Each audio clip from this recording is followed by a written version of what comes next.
Êxodo 28, de 31 a 43. Diz assim a santa palavra de Deus. Êxodo 28, de 31 a 43. Farás também a sobrepeliz da estola sacerdotal toda de estofo azul. No meio dela haverá uma abertura para a cabeça, será debruada essa abertura como a abertura de uma saia de malha, para que não se rompa. Em toda a orla da sobrepeliz farás romãs de estofo azul e púrpura e carmesim, e campainhas de ouro no meio delas. Haverá em toda a orla da sobrepeliz uma campainha de ouro e uma romã, outra campainha de ouro e outra romã. Esta sobrepeliz estará sobre Arão quando ministrar, para que se ouça o seu sonido, quando entrar no santuário diante do Senhor e quando sair, e isso para que não morra. Farás também uma lâmina de ouro puro, e nela gravarás a maneira de gravura de sinetes, santidade ao Senhor. Atá-la-ás com um cordão de estofo azul, de maneira que esteja na mitra, bem na frente da mitra estará, e estará sobre a testa de Arão, para que Arão leve a iniquidade concernente às coisas santas que os filhos de Israel consagrarem em todas as ofertas de suas coisas santas. Sempre estará sobre a testa de Arão, para que eles sejam aceitos perante o Senhor. Tecerás quadriculada a túnica de linho fino, e farás uma mitra de linho fino e um cinto de obra de bordador. Para os filhos de Arão farás túnicas e cintos e tiaras, fá-los-ás para glória e ornamento. E com isso vestirás Arão, teu irmão, bem como seus filhos, e os ungirás e consagrarás e santificarás, para que me oficiem como sacerdotes. Faze-lhes também calções de linho, para cobrirem a pele nua, irão da cintura até as coxas. E estarão sobre Arão e sobre seus filhos quando entrarem na tenda da congregação ou quando se chegarem ao altar para ministrar no santuário, para que não levem a iniquidade e morram. Isto será estatuto perpétuo para ele, para a sua posteridade depois dele. O tema do sermão desta noite é: como devemos nos apresentar para adorar a Deus? Vamos orar. Pai Santo, mais uma vez, estamos diante da Tua santíssima palavra, ó Pai, escrita por homens inspirados por Ti, que com fidelidade registraram aquilo que o Senhor queria fosse registrado e pela Tua providência chegasse à igreja dos dias de hoje. Nós Te louvamos por isso, Te louvamos porque somos alvo do Teu cuidado, e agora, Pai, que estamos diante da preciosidade da Tua palavra, pedimos que nos abençoe, Pai, com o Teu Santo Espírito, para que possamos entendê-la, ó Pai.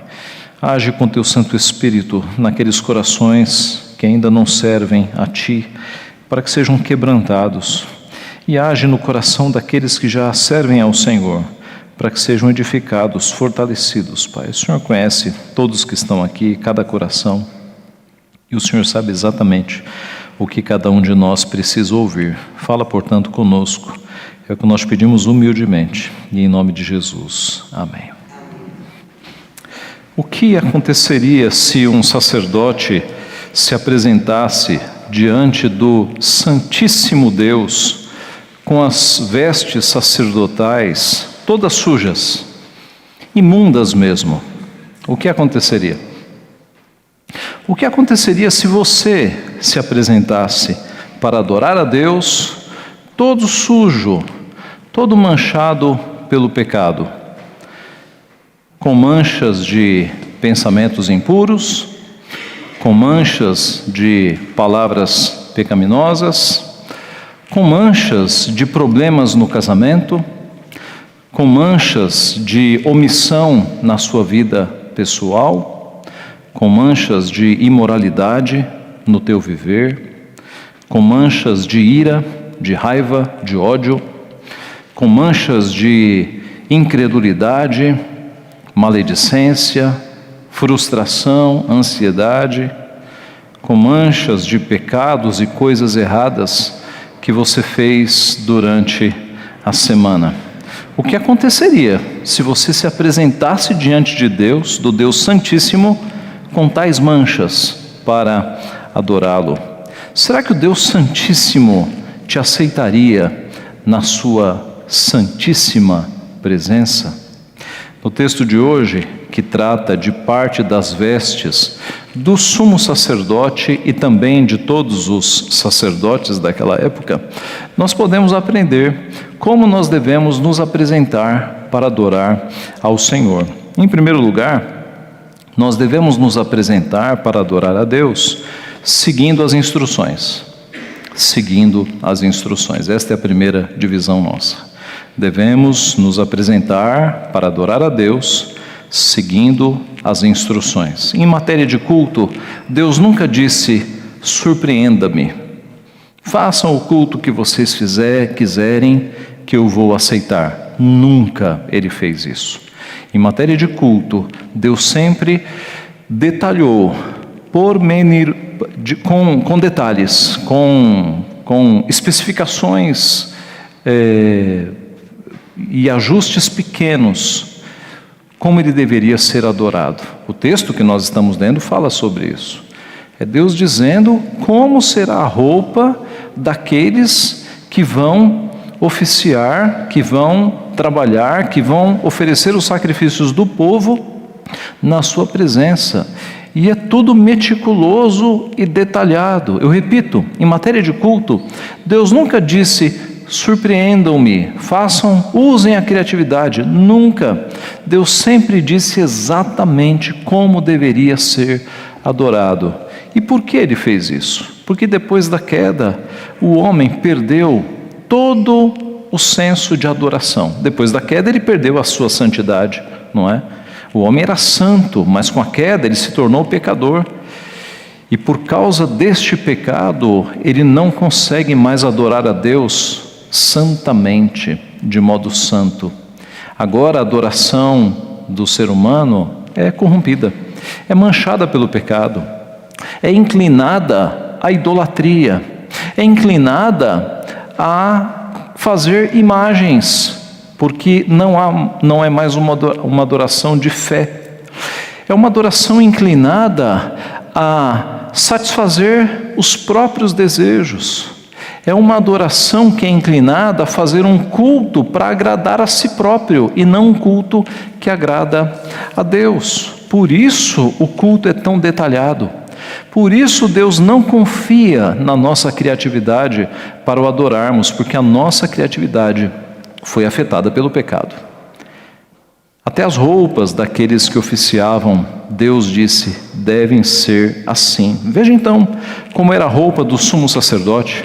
No primeiro versículo nosso, que é o 31, nós temos a instrução de como deveria ser feita essa sobrepeliz da estola sacerdotal. Ela deveria ser feita toda de estofo azul. A sobrepeliz era uma roupa azul que ia por cima da túnica branca.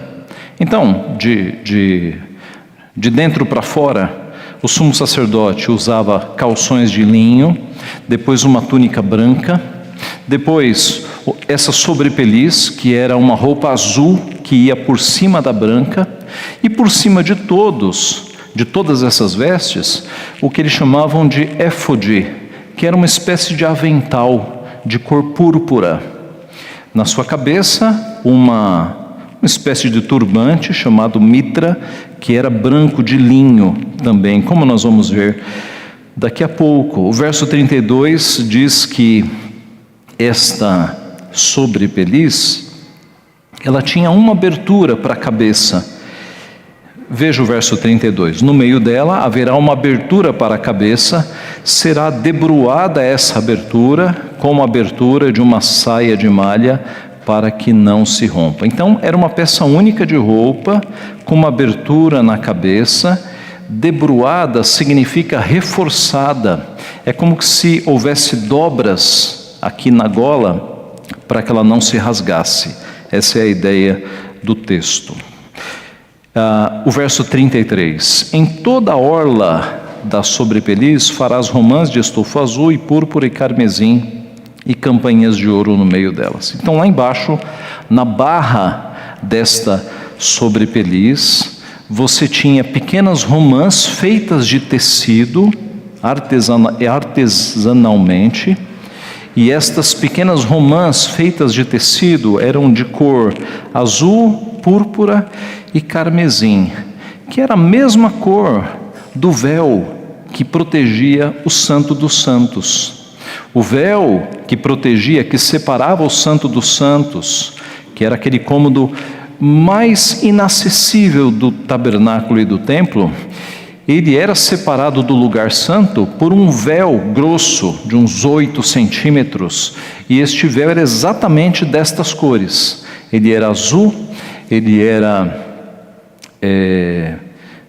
magenta, ou como diz aqui o texto bíblico, púrpura, e ele era também carmesim ou vermelho. E na barra da sobrepeliz, então, além destas romãs de cores, dessas cores, elas eram intercaladas por pequenas campainhas de ouro. Então, uma romã, uma campainha, uma romã, uma campainha. O verso 34 e 35 dá mais detalhes. Haverá em toda a orla da sobrepeliz uma campainha de ouro e uma romã, outra campainha de ouro, outra romã. Esta sobrepeliz estará sobre Arão quando ministrar, para que se ouça o seu sonido quando entrar no santuário diante do Senhor e quando sair, e isto para que não morra. Quando o sumo sacerdote estava trabalhando, ouvia-se o barulho das campainhas, e se alguma coisa acontecesse a ele e os sacerdotes percebessem que não estava mais havendo barulho, é porque algo havia ocorrido. Ele poderia ter desmaiado, morrido, e aí eles iriam ao encontro dele. Essas campainhas, então, na barra da sobrepeliz, elas serviam para avisar que o sumo sacerdote estava vivo quando ele estava oficiando diante do Senhor. Diz mais o texto, no verso 36, farás também uma lâmina de ouro puro e nela gravarás a maneira da gravura de sinetes, santidade ao Senhor. Atalás como um cordão de estofa azul, de maneira que esteja na mitra, bem na frente da mitra estará. Esta mitra, como já falamos, era um chapéu branco que o sumo sacerdote usava, e na frente, na sua testa, havia essa lâmina de ouro, escrito em hebraico, santidade ao Senhor. O verso 39, tecerás quadriculada a túnica de linho fino e farás uma mitra de linho fino e um cinto de obra de bordador. Então a túnica de linho branco ficava por baixo da sobrepeliz. E terminando a descrição, verso 42, faz-lhes também calções de linho para cobrirem a pele nua, irão da cintura às coxas. Essa era a roupa de baixo dos sacerdotes. Observe que tudo detalhado. E você percebeu que não houve nenhuma provisão para os pés, porque eles oficiavam descalços. O que nos lembra Deus mandando Moisés tirar as sandálias quando apareceu na sarça ardente. Diz o texto, Deus continuou, não te chegues para cá, tira as sandálias dos pés, porque o lugar em que estás é terra santa. E ele dá a mesma ordem a Josué, quando aparece a Josué em forma de guerreiro. Diz o texto, Josué 5,15, respondeu o príncipe do exército do Senhor a Josué, descalça as sandálias dos pés, porque o lugar em que estás é santo. E fez Josué assim. O tabernáculo era com certeza terra santa, era lugar santo. Irmãos, como nós devemos nos apresentar diante de Deus para adorar a Deus? Seguindo as instruções. Mas pastor, nós não estamos mais na época de um culto com sacrifícios, com sacerdotes vestidos desta forma. Será que nós ainda temos instruções? Com certeza, irmãos. No Novo Testamento, nós temos instruções deixadas por Deus para adorá-lo. Nós não temos as dezenas de instruções que havia no Antigo Testamento, detalhando os cerca de 20 sacrifícios, como eles deveriam ser, as roupas dos sacerdotes, os dias, as festas. Nós não temos as centenas de instruções do Antigo Testamento, mas ficaram instruções para o povo no Novo Testamento que nós encontramos. Quais são essas instruções?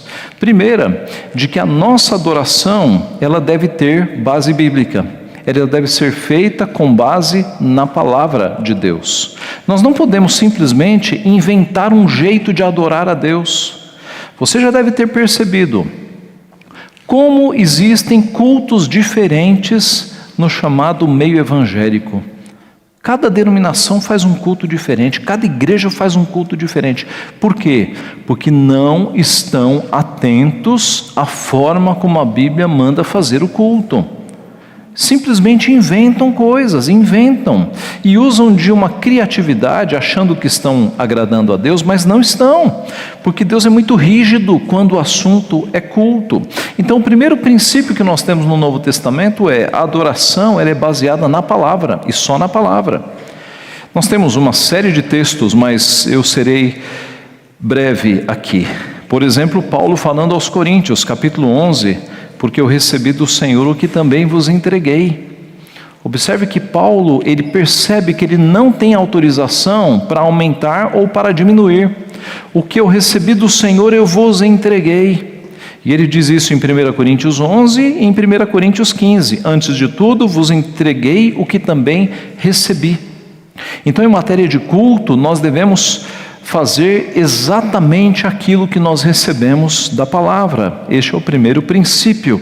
A Confissão de Fé de Westminster sumariza isso dizendo o seguinte: o modo aceitável de adorar o verdadeiro Deus é instituído por Ele mesmo, e é tão limitado pela sua própria vontade revelada, que ele não pode ser adorado segundo as imaginações e invenções dos homens, ou sugestões de Satanás, nem sob qualquer representação visível ou de qualquer outro modo não prescrito nas Santas Escrituras. Então, tudo que nós fazemos no culto tem que ter base bíblica. O culto tem pregação porque nós temos base bíblica. O culto tem música, tem adoração por modo musical, porque nós temos base bíblica para isso. O culto tem oração, porque nós temos base bíblica. Todos os elementos que nós fazemos no culto, nós temos que ter versículos dando apoio. Se um dia alguém trouxer aqui para a igreja uma ideia para se fazer algo diferente no culto, sem base bíblica, digam não. A adoração bíblica tem que ser baseada sempre nas Escrituras. Um segundo princípio que nós encontramos no Novo Testamento é que a adoração tem que ser teocêntrica. O que é teocêntrica? É Deus no centro. Deus no centro. O único a ser adorado num culto, o único a ser louvado, o único a ser homenageado em um culto é Deus. Homens não podem ser homenageados num culto. Homens não podem ser louvados num culto. O culto tem Deus no centro, não homem. Sempre Deus no centro. É isso que a palavra de Deus nos mostra. Um terceiro princípio do Novo Testamento é que a adoração, ela é dialogal ou responsiva. Há um diálogo entre o povo de Deus que está reunido e o Deus que está aceitando o culto. Então Deus fala conosco e nós respondemos. Deus fala e nós respondemos. Não é uma missa. Na missa você apenas assiste. E no passado, há uns 50 anos atrás, você entrava numa missa e encontrava um padre de costas para o povo, falando em latim, uma língua que você não entendia. O culto não é assim. Desde o Antigo Testamento, o culto é responsivo, é dialogal. Deus fala e o povo responde. No Antigo Testamento, Deus falava e o povo dizia amém. Deus falava e o povo entoava louvores. E nos cultos que nós prestamos hoje, pode perceber, é a mesma coisa. Nós começamos este culto com Deus falando no Salmo 93 e nós respondemos com uma oração de adoração. Depois, nós falamos com Deus, nós respondemos também com um cântico, com o hino Trindade Santíssima. Depois Deus falou de novo em Isaías 6, de 1 a 7, E nós respondemos com oração. E aí Deus nos deu a certeza do perdão, falando em Colossenses 1, 21 e 22. E nós respondemos com 2 cânticos e com oração. E o culto, ele é assim. E depois desse sermão, nós teremos um hino de resposta. Deus fala com o seu povo, o povo responde. Deus fala, o povo responde. E a direção é sempre vertical.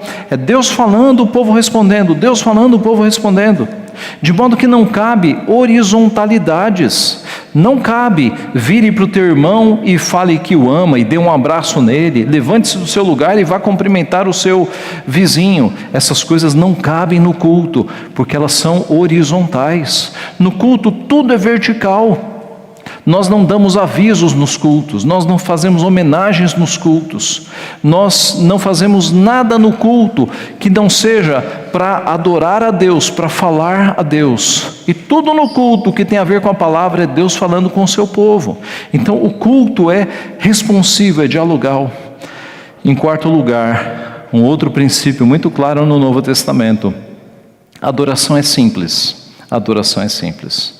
No Antigo Testamento, a adoração não era simples, era complexa, era sensorial, eu diria. Era complexa porque você tinha quase 20 sacrifícios diferentes. Os sacerdotes tinham que decorar como os sacrifícios eram feitos. E não apenas como se fazia, como, dependendo do adorador, mudava a forma de apresentar o mesmo sacrifício. Se fosse do povo, era de um jeito. Se fosse um sacerdote oferecendo sacrifícios pelos seus pecados, era de outro jeito. Se fosse um rei ou um príncipe, era de outro jeito. Então, era uma diversidade e uma complexidade de sacrifícios gigante. E no Antigo Testamento, o culto era sensorial, era dos sentidos. O tabernáculo, ele era cheio de cores. O véu era azul, vermelho, púrpura. A base do tabernáculo era de prata, colunas de ouro, móveis de ouro. Era sensações e cores para todos os lados. E o templo era assim também. No Novo Testamento, meus irmãos, o culto é simples, porque todas essas coisas do Antigo Testamento apontavam para Jesus Cristo. E uma vez que Cristo veio, toda essa complexidade ficou no passado.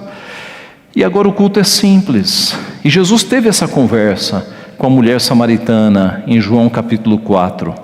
Aquela mulher, ela estava com uma cabeça de Antigo Testamento e ela perguntou para Jesus, quando ela percebeu que ele era um profeta: nossos pais dizem que é neste monte que Deus deve ser adorado, e vocês judeus dizem que é em Jerusalém. Onde é que afinal Deus deve ser adorado? E Jesus respondeu: mulher, vem a hora e já chegou, em que os verdadeiros adoradores adorarão o Pai em espírito e em verdade. O que significa isso? Significa que a adoração, ela agora é simples.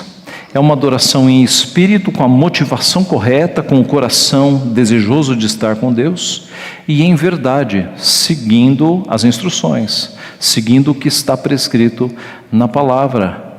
Mas Jesus não diz, é no monte tal, ou é em outro monte, porque a partir de Cristo, a adoração tornou-se simples. E os apóstolos, eles cultuavam a Deus em qualquer lugar, desde que o povo de Deus, a igreja, estivesse reunida. E assim fazemos nós também. Se nós não estivéssemos nesta belíssima igreja, neste belíssimo edifício, e nós estivéssemos na garagem de um irmão, a igreja estaria lá. A palavra de Deus nos diz que nós agora somos as pedras da igreja. Não há mais um templo como havia o templo em Jerusalém, que aliás foi destruído, porque Cristo disse, não é? Eu destruo esse templo e o reconstruo em 3 dias. E alguns acharam muito estranho isso, e aí diz o evangelista, ele se referia ao seu próprio corpo. Por quê?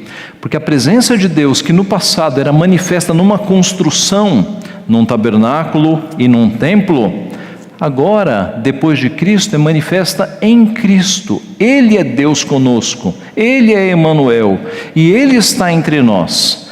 Então, quando o povo de Deus se reúne, e Cristo está conosco, aí está a igreja. Não tem mais a ver com tijolo, com pedras.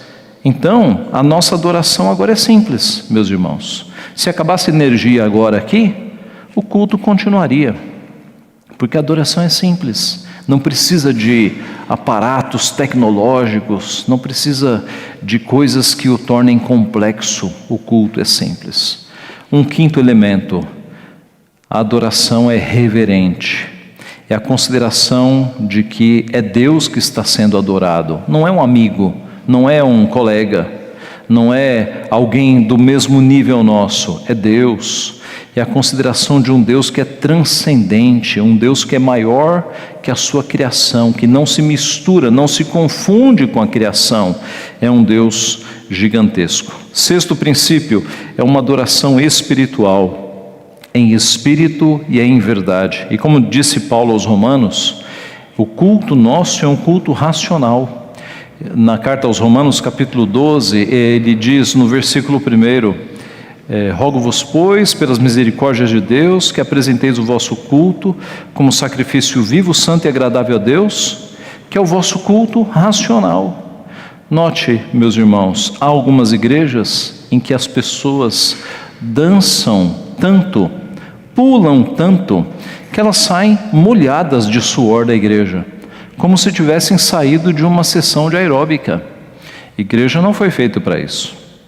Nosso culto é em espírito e em verdade. É a academia do espírito, não é do corpo, não é sessão aeróbica. Aqui o nosso espírito está sendo fortalecido. O nosso culto é racional, não é emocional. Há muitas igrejas que fazem um culto tão emocional, que parece que é possível pegar a emoção no ar. O nosso culto não é destituído de emoção, mas o carro-chefe é a razão, porque o culto é racional, e a emoção acompanha, mas não é um culto emocionalista, é um culto em espírito e em verdade, é um culto espiritual. E por fim, é um culto de uma adoração de todo o povo. Então, todos juntos estão aqui adorando. No Antigo Testamento, quando a lei era lida, quando o povo adorava a Deus, dizem os textos que até as crianças de peito estavam lá com as suas mães. Então não existe culto infantil, culto das crianças, não existe culto dos adolescentes, culto dos jovens acontecendo paralelamente. Não, é o povo de Deus que está todo junto aqui. Aqui nós temos crianças, adolescentes, jovens, adultos e idosos, todos juntos. Não há separações no povo de Deus. Quando o povo de Deus se reúne para adorar ao Criador, é todo mundo junto, é a família da aliança, é a adoração de todo o povo. Então note como nós temos princípios muito claros no Novo Testamento para adoração ao nosso Deus. Como nós devemos nos apresentar para adorar a Deus? Em primeiro lugar, seguindo as instruções. Em segundo e último lugar, com um mediador santo, O povo, na época deste texto, não podia oferecer um culto sem um mediador, sem um intermediário que pegasse o sacrifício e apresentasse diante de Deus. Era preciso um mediador, era preciso um intermediário. Você não podia entrar lá no tabernáculo, deixa que eu faço, e fosse lá apresentar o teu sacrifício. De jeito nenhum.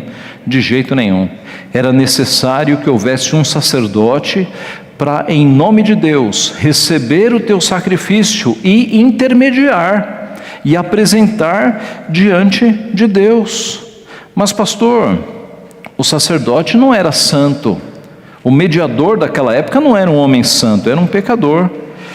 Foi por isso que Deus exigiu que os sacerdotes se santificassem e se apresentassem corretamente diante do povo. Veja o versículo 36 do teu texto. Farás também uma lâmina de ouro puro, e nela gravarás, à maneira da gravura de sinetes, santidade ao Senhor. Então você tinha estampado na testa do sumo sacerdote, santidade ao Senhor. em hebraico, Kadosh Yavé. Kadosh Yavé, santidade ao Senhor. O sacerdote não estava ali representando a si mesmo, falando em seu nome, ele estava ali representando o Deus Santo, Santo, Santo. Santidade ao Senhor. Quando a pessoa se aproximava do sumo sacerdote e olhava aquela figura, só havia uma coisa para ser lida: santidade ao Senhor, na testa do sacerdote. A santidade de Deus é o atributo mais enfatizado nas Escrituras. Como disse o pastor Sproul, nós não temos na Escritura alguém dizendo amoroso, amoroso, amoroso, ou dizendo misericordioso, misericordioso, misericordioso, ou dizendo justo, justo, justo. Mas nós temos os anjos dizendo santo, santo, santo. A santidade de Deus é aquilo que dá qualificação a todos os atributos de Deus. O amor de Deus é santo, a bondade de Deus é santa, o conhecimento de Deus é santo, a eternidade de Deus é santa, a fidelidade de Deus é santa, a graça de Deus é santa, a imutabilidade de Deus é santa. A sua independência é santa, a sua infinitude, a sua ira, o seu juízo, a sua justiça, a sua majestade, todos são santos. A misericórdia de Deus é santa, a onisciência de Deus é santa, a paciência de Deus é santa, o seu poder é santo, a sua sabedoria, a sua soberania, a unidade de Deus é santa, a verdade, a vontade de Deus, todos os seus atributos, eles são santos e perfeitos, de modo que a santidade qualifica todos os atributos de Deus. Por isso ele é santo, santo, santo. Tudo em Deus é santo. Por isso, uma lâmina de ouro na testa do sumo sacerdote: santidade ao Senhor, santidade ao Senhor. E diz o texto no verso 38, para que leve a iniquidade.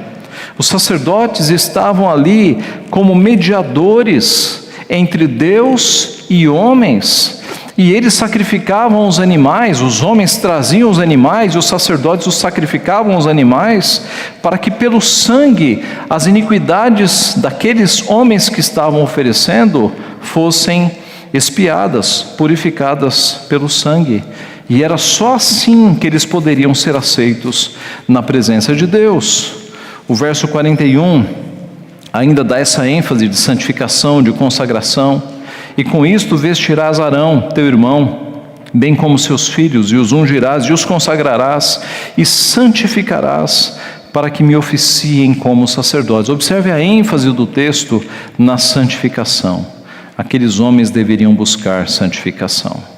Como nós devemos nos apresentar para adorar a Deus? Em primeiro lugar, seguindo as instruções da palavra. Em segundo lugar, com um mediador santo, hoje, nos nossos dias.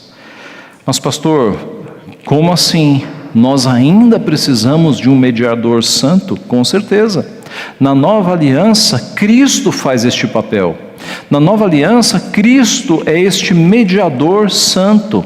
Na nova aliança, ou no Novo Testamento, onde nós estamos, Cristo é aquele que faz a ligação entre nós e o Deus Santo, Santo, Santo. E nós temos muitos versículos que tratam sobre isso. Por exemplo, 1 Timóteo 2,5. Porquanto há um só Deus e um só mediador entre Deus e os homens, Cristo Jesus, homem. Hebreus 8,5. Agora, com efeito, obteve Jesus ministério tanto mais excelente, quanto é ele também mediador de superior aliança, instituída com base em superiores promessas.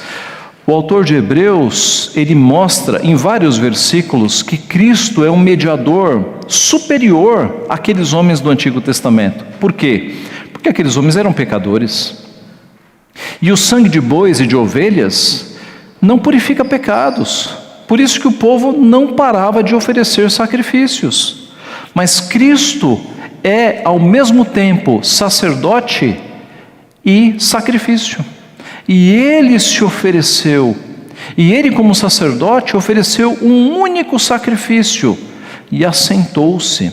Os sacerdotes do Antigo Testamento não se sentavam nunca. Eles tinham turnos e turnos, e eles se revezavam, porque o povo não parava de trazer animais para o sacrifício, o povo não parava de pecar. Mas Cristo foi aquele que apresentou um único sacrifício a si próprio e assentou-se. Acabou. Ele é o Cordeiro de Deus que tira o pecado do mundo. Com o sacrifício perfeito de Cristo, acabou a necessidade de derramar sangue de animais. O Cordeiro perfeito foi entregue. Acabaram os sacrifícios com Cristo Jesus. Cristo é o sumo sacerdote perfeito. Hebreus 2,17 diz assim: por isso mesmo convinha que em todas as coisas se tornasse semelhante aos irmãos, para ser misericordioso e fiel sumo sacerdote nas coisas referentes a Deus, e para fazer propiciação pelos pecados do povo. Tendo, pois, a Jesus, Filho de Deus, como grande sumo sacerdote que penetrou os céus, conservemos firme a nossa confissão, porque não temos sumo sacerdote que não possa compadecer-se das nossas fraquezas. Antes, foi ele tentado em todas as coisas, a nossa semelhança, mas sem pecado. Com efeito, nos convinha um sumo sacerdote como este, santo, inculpável, sem mácula, separado dos pecadores e feito mais alto do que os céus. Então Jesus é o nosso mediador, é o nosso sumo sacerdote, santo, inculpável, sem mácula.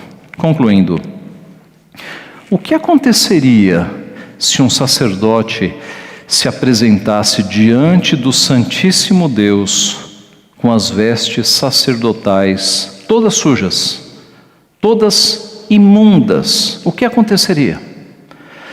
O que aconteceria se você, depois de uma semana de pecado, se apresentasse para adorar a Deus todo sujo, todo manchado com os teus pecados?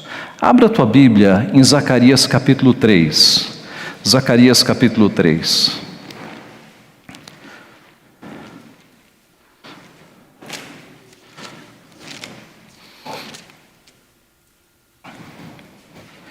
Zacarias capítulo 3.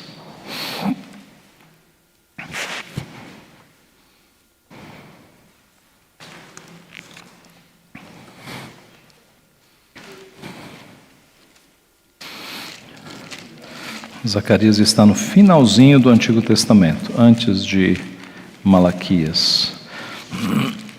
Zacarias capítulo 3. Veja o texto. Deus me mostrou o sumo sacerdote Josué, o qual estava diante do anjo do Senhor. E Satanás estava à mão direita dele para se lhe opor. Mas o Senhor disse a Satanás: o Senhor te repreende, ó Satanás. Sim, o Senhor, que escolheu a Jerusalém, te repreende. Não é este um tição tirado do fogo? Ora, Josué, trajado de vestes sujas, estava diante do anjo. Tomou este a palavra e disse aos que estavam diante dele: tirai-lhe as vestes sujas. A Josué disse: eis que tenho feito que passe de ti a tua iniquidade, e te vestirei de finos trajes. E disse eu: ponham-lhe um turbante limpo sobre a cabeça. Puseram-lhe, pois, sobre a cabeça um turbante limpo e o vestiram com trajes próprios. O que Deus faz quando você se apresenta aqui todo manchado por pecados? Ele tira as tuas vestes de iniquidade e coloca sobre você as vestes de justiça de Cristo Jesus. É isso que Ele faz. Ele te dá vestes de justiça. O manto de justiça de Cristo cobre as manchas do teu pecado. Observe que Deus olha para nós que fomos justificados por Cristo e Ele vê Cristo. Ele não vê mais inimigos, Ele não vê mais rebeldes, Ele não vê mais pecadores com vestes sujas, mas Ele nos vê com as vestes de Cristo, porque a justiça de Cristo foi colocada sobre nós. Em Cristo nós somos justificados. Em Cristo as nossas iniquidades são perdoadas. De Cristo, diz a palavra, nós somos revestidos. Jesus é o nosso mediador. Jesus é o nosso sumo sacerdote. E eu não sei se você reparou, mas esse texto de Êxodo tão antigo já apontava para Cristo em alguns detalhes. Por exemplo, a sobrepeliz, essa roupa azul de que nós estamos falando, era de um tecido inteiro. Ela tinha apenas uma abertura na cabeça. Em João 19:23, nós lemos que os soldados, pois, quando crucificaram Jesus, tomaram-lhe as vestes e fizeram 4 partes, para cada soldado uma parte. E pegaram também a túnica. A túnica, porém, era sem costura, tecida de alto a baixo. A túnica que Jesus estava usando quando se apresentou à cruz era muito parecida com a sobrepeliz de um sacerdote, o que faz todo sentido, porque ele estava ali como um sacerdote para levar os nossos pecados. O sumo sacerdote tinha uma lâmina de ouro na testa. Jesus, no Apocalipse, capítulo 14, ele tem uma coroa de ouro, não tem uma lâmina, ele tem uma coroa de ouro na sua cabeça. Na lâmina do sumo sacerdote estava escrito: santidade ao Senhor. Jesus tinha escrito santidade ao Senhor no seu corpo inteiro, porque ele era santo, ele era uma escrita de santidade inteira, na sua vida inteira, no seu corpo inteiro. O sumo sacerdote, como nós já vimos, ele vestia 4 camadas de roupas. O éfode, que era aquela espécie de avental de cor púrpura. Embaixo do éfode, a sobrepeliz que nós vimos hoje é azul. Embaixo desta roupa azul, a túnica branca. E abaixo de tudo, os calções de linho. Tudo isso para cobrir a nudez do sacerdote, que era pecador. As vestes de Jesus foram divididas entre os soldados que o crucificaram, porque esse era o costume, e tudo indica que havia 4 soldados ali para crucificar Jesus, e cada um ficou com uma parte. Mas a 5ª parte, que era a túnica, e abaixo da túnica não havia nada, como era uma túnica de uma peça só, eles tiraram as sortes para não rasgar a túnica. A túnica rasgada não teria nenhum benefício. Eles tiraram as sortes, eles lançaram sortes para ver com quem ficaria esta túnica. Isso indica, meus irmãos, que Jesus ficou sem roupa nenhuma. Jesus foi crucificado nu na cruz do Calvário. Ele passou a vergonha e a dor que eram destinadas a nós eternamente. Ele assumiu a vergonha, ele assumiu a dor na cruz do Calvário. Ele foi crucificado nu para que nós fôssemos vestidos com as suas vestes de justiça e não passássemos pela vergonha eterna. Irmãos, nós não temos sumo sacerdote que não possa compadecer-se das nossas fraquezas, pois ele foi tentado em todas as coisas, ele foi provado em todas as coisas, a nossa semelhança, mas sem pecado. E com efeito, nos convinha um sumo sacerdote como este, santo, inculpável, sem mácula, separado dos pecadores e feito mais alto do que os céus. Louvado seja o nome do nosso Senhor Jesus Cristo. Amém.